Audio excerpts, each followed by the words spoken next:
Perkenalkan, nama saya Silviana Diansa Fitri, NIM 1.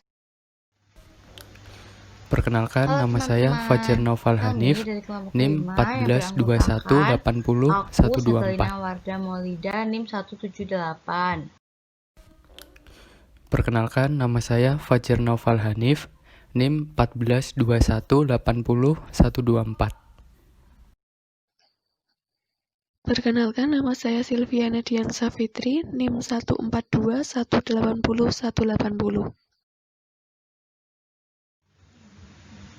Nah, di sini kita akan menjelaskan tentang penentuan harga barang dan jasa pelayanan publik. Selamat menonton. Manajemen publik. Menurut Keputusan Menteri Negara Pendayagunaan Aparatur Negara Nomor 63 Tahun 2003, memberikan pengertian pelayanan publik yaitu segala kegiatan pelayanan yang dilaksanakan oleh penyelenggara pelayanan publik sebagai upaya pemenuhan kebutuhan penerima pelayanan maupun pelaksanaan ketentuan sesuai peraturan perundang-undangan. Fungsi pelayanan publik adalah salah satu fungsi fundamental yang harus diemban pemerintah tingkat pusat maupun tingkat daerah. Fungsi ini juga diemban oleh BUMN atau BUMD dalam memberikan dan menyediakan layanan jasa atau barang publik.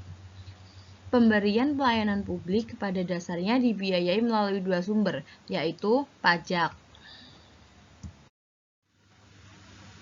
Lalu yang kedua ada pembebanan langsung kepada masyarakat sebagai konsumen jasa publik. Pelayanan publik yang dapat dijual.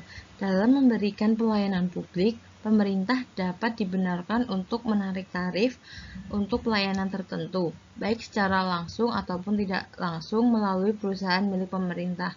Beberapa pelayanan publik yang dapat dibebankan tarif pelayanan yaitu penyediaan air bersih, transportasi publik, jasa pos dan telekomunikasi, energi dan listrik, perumahan rakyat, fasilitas rekreasi, pendidikan, jalan tol, irigasi, jasa pemadam kebakaran, pelayanan kesehatan, dan pengolahan sampah atau limbah. Pembebanan tarif pelayanan publik kepada konsumen dapat dibenarkan karena beberapa alasan. Yang pertama, yaitu adanya barang privat dan barang publik. Barang privat yaitu barang-barang kebutuhan masyarakat yang manfaat barang atau jasa tersebut hanya dapat dinikmati secara individual oleh yang membelinya. Sedangkan yang tidak mengonsumsi tidak dapat menikmati barang atau jasa tersebut. Contohnya seperti makanan, listrik, dan telepon. Lalu ada barang publik, yaitu barang-barang kebutuhan masyarakat yang manfaatnya dinikmati oleh seluruh masyarakat secara bersama-sama. Contohnya seperti pertahanan nasional, pengendalian penyakit, dan jasa polisi. Lalu yang ketiga adalah campuran antara barang privat dan publik. Terdapat beberapa barang dan jasa yang merupakan campuran antara barang privat dan barang publik, karena meskipun dikonsumsi secara individual, seringkali masyarakat secara umum juga membutuhkan barang dan jasa tersebut. Contohnya seperti pendidikan, pelayanan kesehatan, transportasi publik, dan air bersih.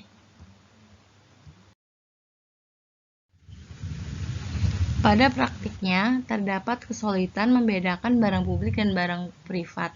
Beberapa penyebab kesulitan membedakan barang publik dan barang privat antara lain, yang pertama, batasan antara barang publik dan barang privat sulit ditentukan. Yang kedua, terdapat barang dan jasa yang merupakan barang atau jasa publik. Namun, dalam penggunaannya tidak dapat dihindari keterlibatan beberapa elemen pembebanan langsung.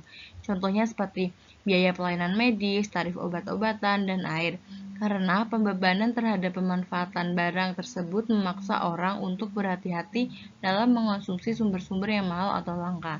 Yang ketiga, terdapat kecenderungan untuk membebankan tarif pelayanan daripada membebankan pajak. Karena pembebanan tarif lebih mudah mengumpulkannya. Jika digunakan pajak, maka akan terdapat kesulitan dalam menentukan besar pajaknya yang pantas dan cukup. Sedangkan jika digunakan pembebanan tarif layanan, orang harus membayar untuk memperoleh jasa yang diinginkannya, dan mungkin bersedia untuk membayar lebih tinggi dibandingkan dengan tarif pajak.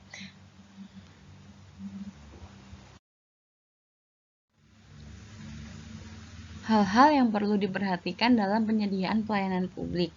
Yang pertama yaitu identifikasi barang atau jasa yang menjadi kebutuhan masyarakat, apakah itu barang publik ataupun barang privat. Lalu, siapa yang lebih berkompeten atau lebih efisien untuk menyediakan kebutuhan publik tersebut? Bisa pemerintah ataupun swasta. Lalu, dapatkah penyediaan pelayanan publik tertentu diserahkan kepada sektor swasta dan sektor ketiga? Yang keempat, pelayanan publik apa saja yang tidak harus dilakukan oleh pemerintah, namun dapat ditangani oleh swasta. Nah, ini merupakan bagan yang dapat menggambarkan bagaimana hubungan dalam pelayanan publik. Kemudian yang kedua ada efisiensi ekonomi. Ketika setiap individu bebas menentukan banyaknya barang dan jasa yang mereka ingin konsumsi, mekanisme harga memiliki peran penting dalam mengalokasikan sumber daya melalui yang pertama ada pendistribusian permintaan. Pihak yang mendapatkan manfaat paling banyak harus membayar lebih banyak pula. Kemudian yang kedua ada pemberian insentif untuk menghindari pemborosan. Kemudian yang ketiga ada pemberian insentif pada supplier berkaitan dengan skala produksi. Kemudian yang ketiga ada penyediaan sumber daya pada supplier untuk mempertahankan dan meningkatkan persediaan jasa atau supply of service. Dan untuk public goods, pemerintah lebih baik menetapkan harga di bawah harga normalnya atau full price, atau bahkan tanpa dipungut biaya. Kemudian mekanisme pembebanan tarif pelayanan merupakan satu cara menciptakan keadilan dalam distribusi pelayanan publik. Kemudian yang ketiga ada prinsip keuntungan. Ketika pelayanan tidak dinikmati oleh semua orang, maka pembebanan langsung kepada masyarakat yang menerima jasa tersebut dianggap wajar, bila didasarkan pada prinsip bahwa yang tidak menikmati manfaat tidak perlu membayar. Jadi pembebanan tuh hanya dikenakan kepada masyarakat atau mereka yang diuntungkan saja oleh pelayanan tersebut. Nah, pemerintah tidak boleh melakukan maksimisasi keuntungan, bahkan lebih baik menetapkan harga di bawah full price-nya, subsidi bahkan tanpa dipungut biaya.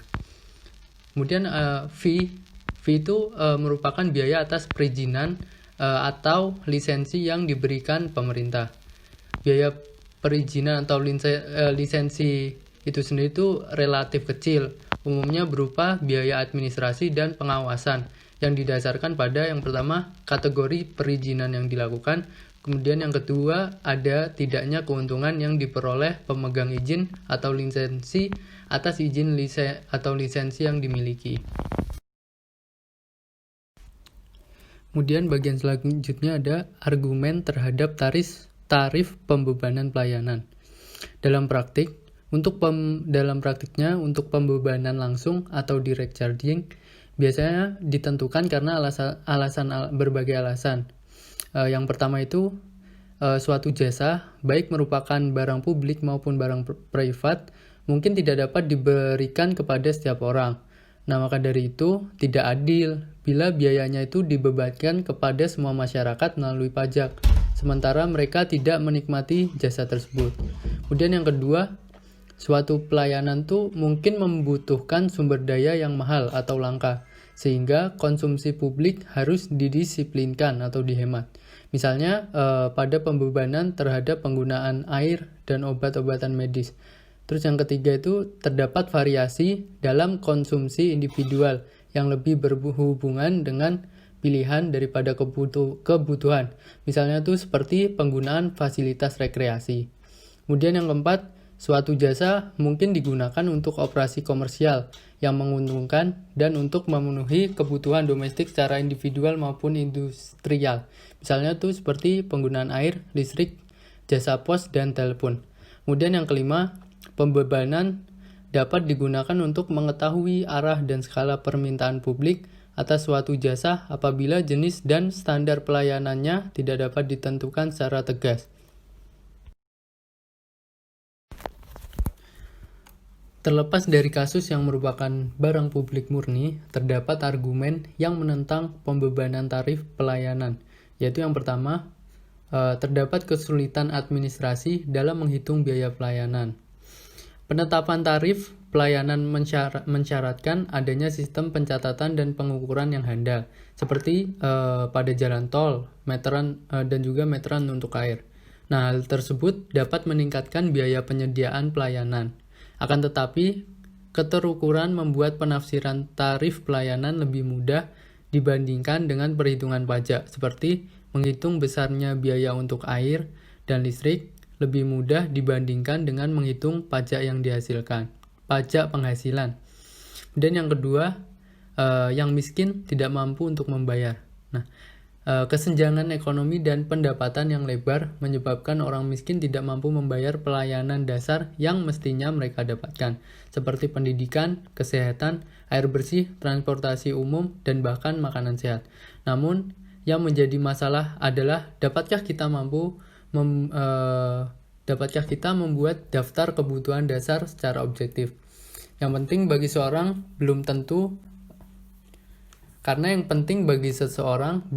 penting bagi orang lain, sehingga skala prioritas dan pilihan individu berbeda-beda.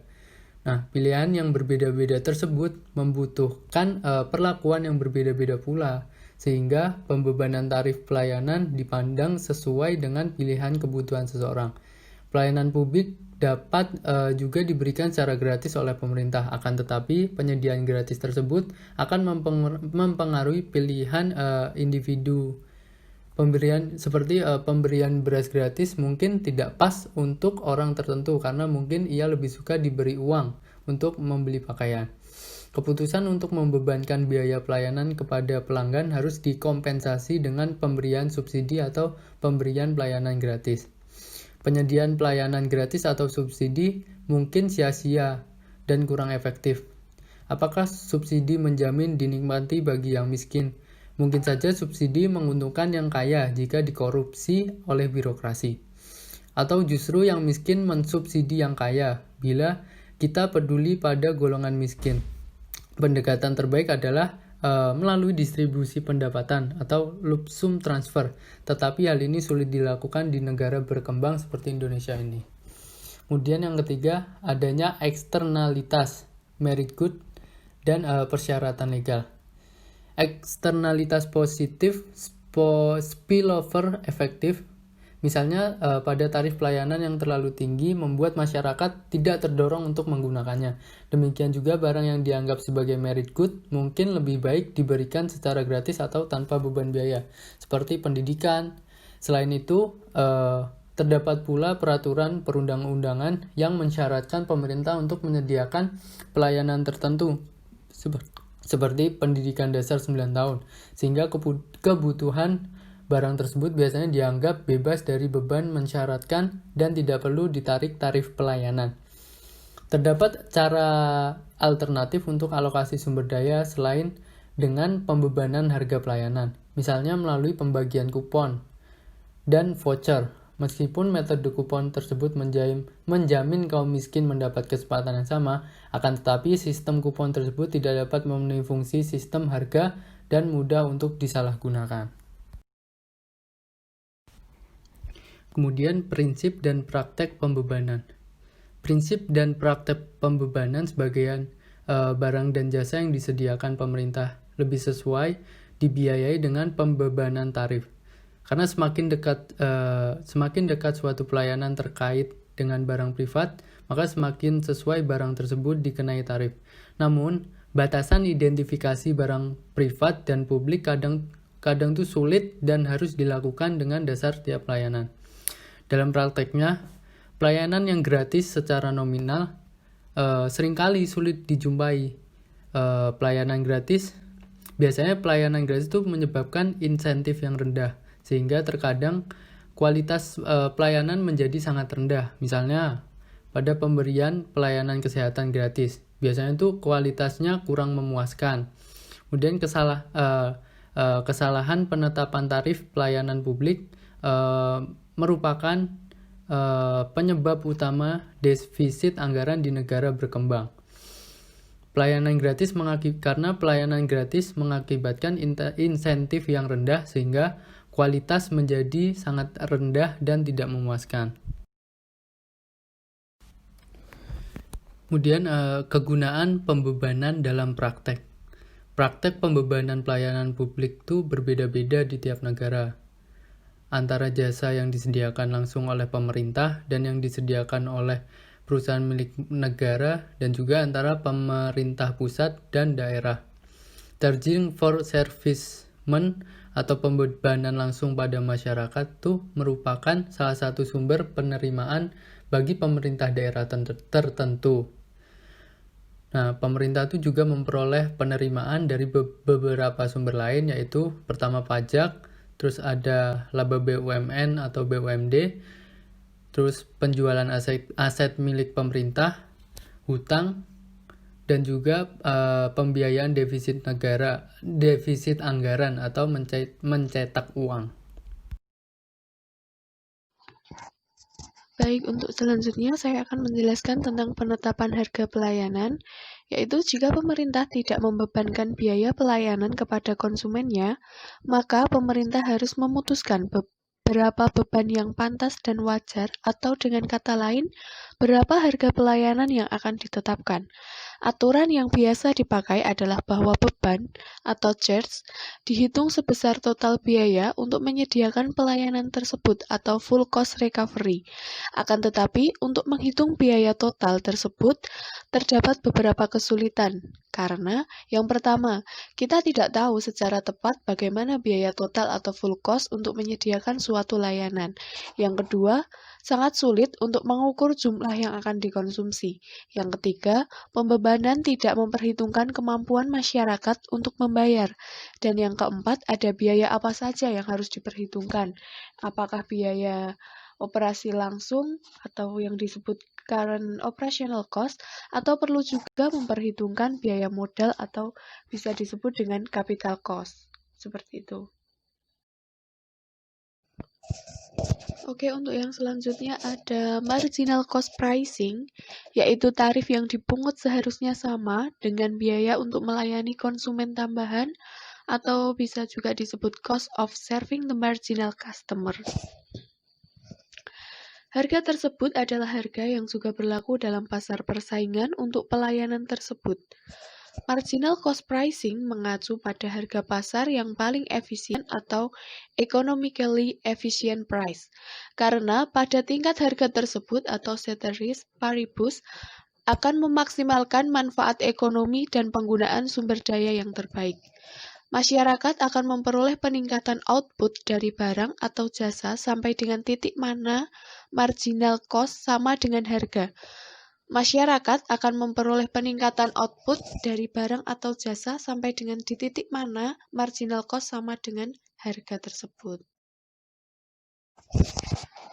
Selanjutnya ada hal-hal yang perlu diperhitungkan apabila penetapan harga pelayanan publik dengan menggunakan marginal cost pricing.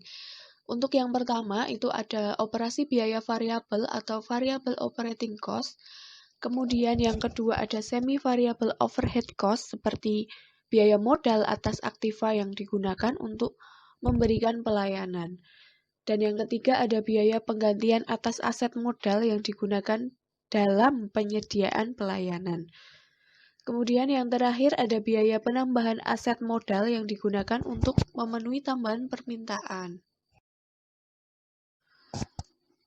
Selanjutnya, pada marginal cost pricing tentunya ada permasalahan. Nah, permasalahan tersebut adalah yang pertama seperti sulit untuk memperhitungkan secara tepat marginal cost untuk jasa tertentu.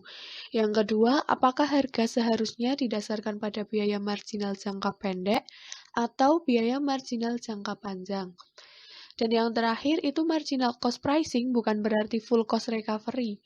Historic capital cost tidak mungkin dipulihkan, demikian juga dengan full operating cost. Untuk selanjutnya ada dasar pembebanan tarif pelayanan sektor swasta. Nah, pembebanan tarif itu dibagi menjadi dua, yaitu ada faktor internal dan faktor eksternal. Yang pertama itu ada faktor internalnya, ada tujuan pemasaran perusahaan. Nah, tujuan pemasaran seperti yang kita ketahui pada umumnya adalah untuk mengusahakan mencapai titik impas antara total biaya produksi dengan total volume penjualannya. Kemudian ada strategi bauran pemasaran, yaitu strategi yang memadukan kegiatan-kegiatan pemasaran dalam satu waktu untuk meningkatkan penjualan produk atau jasanya. Dan selanjutnya yang dari faktor internal juga ada biaya. Kemudian apabila dilihat dari faktor eksternalnya, yang pertama ada sifat pasar dan permintaan, kemudian persaingannya, itu bagaimana, seperti itu. Selanjutnya ada kompleksitas strategi harga. Itu ada 5 cara untuk menentukan harga. Yang pertama ada two-part traffic, itu berdasarkan banyaknya kepentingan publik. Misalkan mengambil contoh listrik, itu dapat dipungut dengan two-part traffic, yaitu fixed charge untuk menutupi biaya overhead atau biaya infrastruktur, dan variable charge yang didasarkan atas besarnya konsumsi. Selanjutnya yang kedua ada peak load traffic, itu pelayanan publik dipungut berdasarkan tarif tertinggi. Permasalahannya adalah beban tertinggi membutuhkan tambahan kapasitas yang disediakan. Tarif tertinggi untuk periode puncak yang harus menggambarkan higher marginal cost, itu seperti telepon dan transportasi umum. Selanjutnya ada diskriminasi harga. Hal ini adalah salah satu cara untuk mengakomodasikan pertimbangan keadilan melalui kebijakan penetapan harga. Apabila kelompok dengan penetapan berbeda dapat diasumsikan memiliki pola permintaan yang berbeda, pelayanan yang diberikan kepada kelompok dengan pendapatan tinggi. Hal tersebut tergantung dari kemampuan mencegah orang kaya menggunakan pelayanan yang dimaksud untuk orang miskin, dan tujuannya itu berarti agar tidak salah sasaran, seperti itu. Kemudian full cost recovery itu bahwa harga pelayanan didasarkan pada biaya penuh atau biaya total untuk menghasilkan pelayanan. Penetapan harga berdasarkan biaya penuh atas pelayanan publik ini perlu pertimbangan keadilan dan kemampuan publik untuk membayar itu seperti apa. Yang terakhir ada harga di atas marginal cost, itu dalam beberapa kasus sengaja ditetapkan harga di atas marginal cost seperti parkir mobil dan adanya beberapa biaya perizinan atau license fee, seperti itu. Lalu ada implementasi penentuan harga barang dan jasa pelayanan publik. Nah, yang pertama ada dari PT PLN. Untuk tarifnya sendiri, PT PLN didasarkan pada golongan tarif dan batas biaya. Lalu yang kedua ada dari puskesmas atau pada bidang kesehatan. Tarifnya disesuaikan dengan jenis pelayanan yang dipilih oleh konsumen.